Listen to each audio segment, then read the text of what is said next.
आजकल यूपी और बिहार में जाति की राजनीति जबरदस्त गर्म है। लखनऊ में समाजवादी पार्टी के दफ्तर के बाहर बड़े बड़े बैनर लगे हैं जिनमें लिखा है, गर्व से कहो हम शूद्र हैं। सुनने में थोड़ा अजीब लगेगा, लेकिन वाकई में लखनऊ में समाजवादी पार्टी के हेडक्वार्टर के बाहर इसी तरह के बैनर पोस्टर लगाए गए हैं। हमारी संवाददाता रुचि कुमार ने बताया कि समाजवादी पार्टी के दफ्तर के बाहर इस तरह के बैनर पोस्टर समाजवादी पार्टी के महासचिव डॉक्टर उत्तम प्रकाश सिंह पटेल की तरफ से लगाए गए। पोस्टर्स पर समाजवादी पार्टी के महासचिव ने अपने नाम के आगे बाकायदा शूद्र लिख भी दिया है। असल में उत्तर प्रकाश पटेल समाजवादी पार्टी के दूसरे महासचिव स्वामी प्रसाद मौर्य के सपोर्ट में मैदान में उतरे हैं। अखिलेश यादव की तरफ से भी ग्रीन सिग्नल मिलने के बाद अब उनकी पार्टी खुलकर स्वामी प्रसाद मौर्य के सपोर्ट में खड़ी हो गई है। स्वामी प्रसाद मौर्य पहले रामचरितमानस की चौपाइयों को पिछड़ों और दलितों के खिलाफ बता रहे थे। पार्टी का सपोर्ट मिलने के बाद हौसला बढ़ा, 2 कदम आगे बढ़ गए। अब उन्होंने खुलकर वोट की बात शुरू कर दी है। स्वामी प्रसाद ने कहा कि रामचरितमानस को लेकर उनके बयान का जो लोग विरोध कर रहे हैं वो उन 3% के साथ हैं जिन्होंने 97% लोगों पर जुल्म किए, अपमान किया।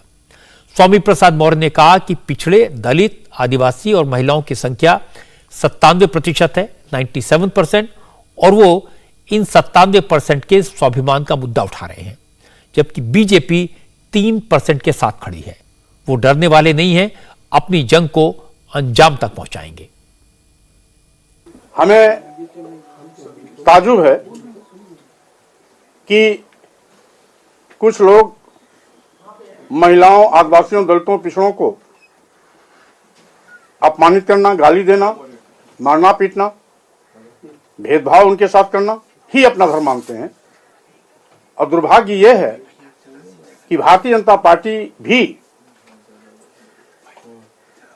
ऐसे लोगों के साथ खड़ी है जो शूद्र समाज में आने वाले आदिवासियों, दलितों, पिछड़ों एवं समूचे महिला समाज को अपमानित करना ही अपना धर्म मानते हैं।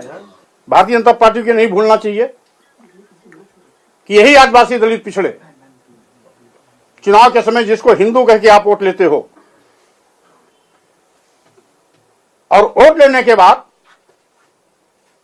उनको अपमानित करते हो, अपमानित करने वालों के साथ खड़े होते हो, तो आपको शर्म आना चाहिए। 97% आदिवासी, दलित, पिछड़े और महिलाओं की भावनाएं आहत होती हैं तो उनकी भावनाओं का कोई मतलब नहीं है। 2.5-3% जो लोग इनको अपमानित करते हैं, नीच कहते हैं, अधम कहते हैं, मारने पीटने का बढ़ावा देते हैं, अपमान किए जाने की बात करते हैं, ऐसे लोगों का साथ देकर के भाजपा ने भी अपनी ओछी मानसिकता का परिचय दे दिया है। तमाम धमकियों के बावजूद भी मैं इनके सम्मान की बात करता रहूंगा। आपको याद होगा पिछले विधानसभा चुनाव के दौरान भी स्वामी प्रसाद मौर्य ने और उनके साथ खड़े हुए बहुत सारे दलित नेताओं ने बीजेपी पर इसी तरह के इल्जाम लगाए थे। योगी आदित्यनाथ के बारे में कहा था कि वो दलितों, पिछड़ों का अपमान करते हैं, लेकिन उनकी बातों का चुनाव में कोई असर नहीं हुआ। तो आज स्वामी प्रसाद मौर्य ने अपने असली एजेंडे की बात की। उन्होंने जातिगत जनगणना का सवाल उठाया। स्वामी प्रसाद मौर्य ने कहा कि केंद्र सरकार को जल्दी से जल्दी कास्ट सेंसस करवाना चाहिए। उन्होंने कहा कि अगर सरकार जातिगत जनगणना नहीं करवाती तो वो इसके लिए आंदोलन करेंगे। आरक्षण को एक एक करके खत्म करती जा रही है। अनुसूचित जात, अनुसूचित जनजाति और पिछड़े वर्गों के आरक्षण को यह शून्य करती जा रही है। अनेकों ऐसे मौके आए हैं जब माननीय उच्च न्यायालय और माननीय सर्वोच्च न्यायालय ने भी पिछड़े वर्गों के आरक्षण के संबंध जब भी बात हुई तो आंकड़े की मांग की कि वर्तमान में आबादी क्या है। सरकार चूंकि जाति आधारित जनगणना पिछड़ों की नहीं कराती है, इसलिए सरकार के पास इसका आंकड़ा भी नहीं है।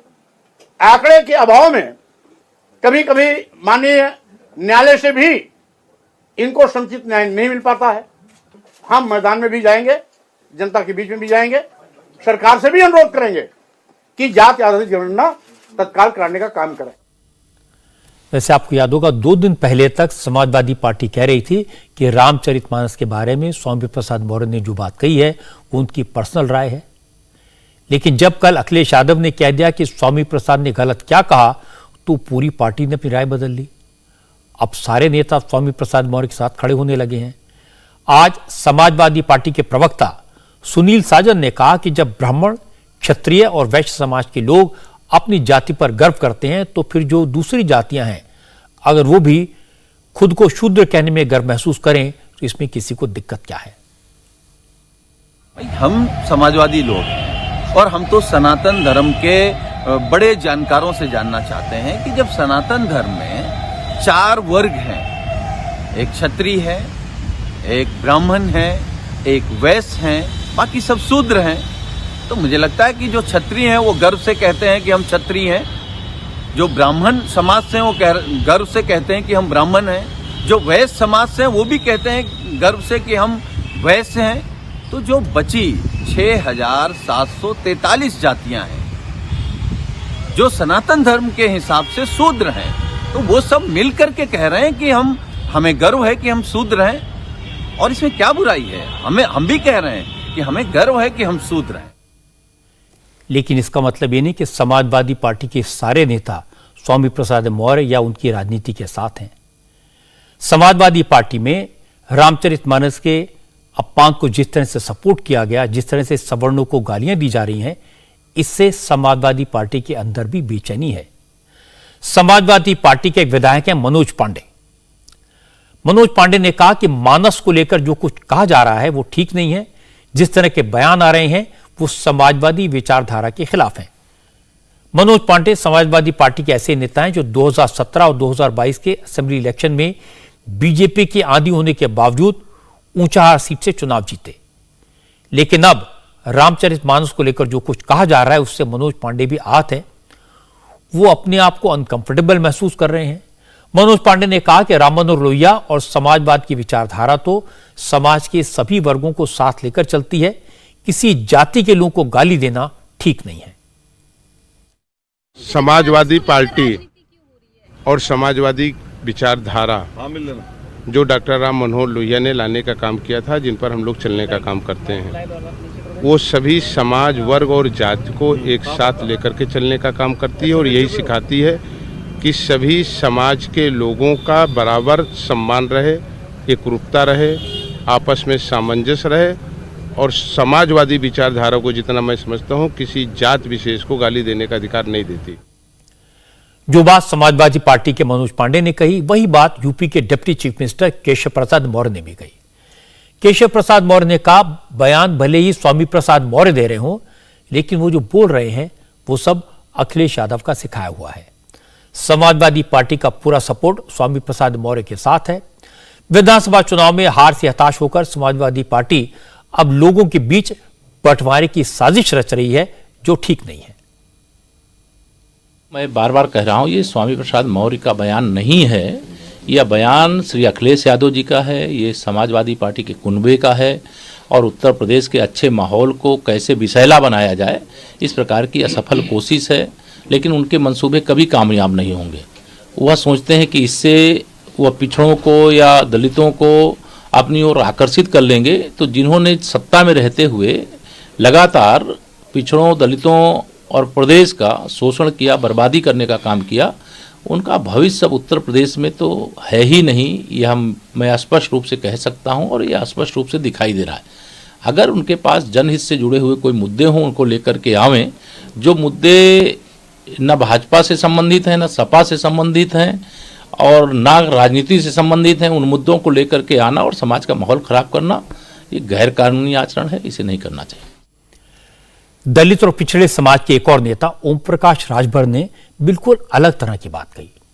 राजभर ने आज कहा कि स्वामी प्रसाद मौर्य तो तमाम सरकारों में मंत्री रहे, यूपी में लंबे वक्त तक समाजवादी पार्टी पावर में रही, तब इन सबको रामचरितमानस की ये चौपाइयां क्यों नहीं दिखाई दी। ओम प्रकाश राजभर ने कहा कि असलियत यह है कि समाजवादी पार्टी की सरकार के दौरान पिछड़ों और अति पिछड़ों का हक मारा गया। अब जनता ने सत्ता से बाहर कर दिया तो अखिलेश यादव स्वामी प्रसाद मौर्य के जरिए इस तरह के बयान दिलवा रहे हैं। ये सत्ता में थे तो ये सवाल क्यों नहीं अपने से पूछे? जब सत्ता में थे तब महिलाओं का अपमान नहीं हो रहा था, तब उस समय ये चौपाई नहीं थी, ये ग्रंथ नहीं था, तब ये तुलसीदास जी का लिखा हुआ नहीं पढ़ पा रहे थे। तो ये सत्ता से बेदखल हुए लोग पागल हो गए हैं। जिस तरह का उन्होंने लगाया है तो उसमें लिखना चाहिए कि सपा के लोगों ने आरक्षण में प्रमोशन खत्म किया है। गर्व है मुझे कि आरक्षण में प्रमोशन में आरक्षण सपा ने खत्म किया है। गर्व है कि 27% पिछड़ों के आरक्षण में अति पिछड़ों का हिस्सा लूटा है सपा ने। ये भी बैनर लगना चाहिए। अब ये बात तो सही है कि रामचरितमानस तो तब भी थी जब अखिलेश यादव मुख्यमंत्री थे और स्वामी प्रसाद मौर्य मिनिस्टर थे। दो बार विधानसभा का चुनाव और दो बार लोकसभा का चुनाव हारने के बाद समाजवादी पार्टी के नेताओं को इतना सारा नया ज्ञान हासिल हुआ। ये सच है कि समाजवादी पार्टी ने चुनाव जीतने के लिए हर संभव कोशिश की। पहले कांग्रेस से समझौता किया, राहुल को साइकिल पर बिठाया, फिर मायावती के साथ मिलकर चुनाव लड़ा। पिछले चुनाव में छोटी छोटी पार्टियों के साथ जातिगत समीकरणों के आधार पर जीत का दावा किया। हम आ रहे हैं इसका ऐलान किया, लेकिन हर दाव फेल हुआ। अब अगर रामचरितमानस को लेकर यह सारा ज्ञान चुनाव के लिए बांटा जा रहा है तो फिर खुलकर मैदान में आना चाहिए ताकि जनता को भी फैसला करने का मौका मिले। इंडिया टीवी हर वक्त हर जगह डाउनलोड करने के लिए सर्च करें India TV news Google play store या ऐप स्टोर पर।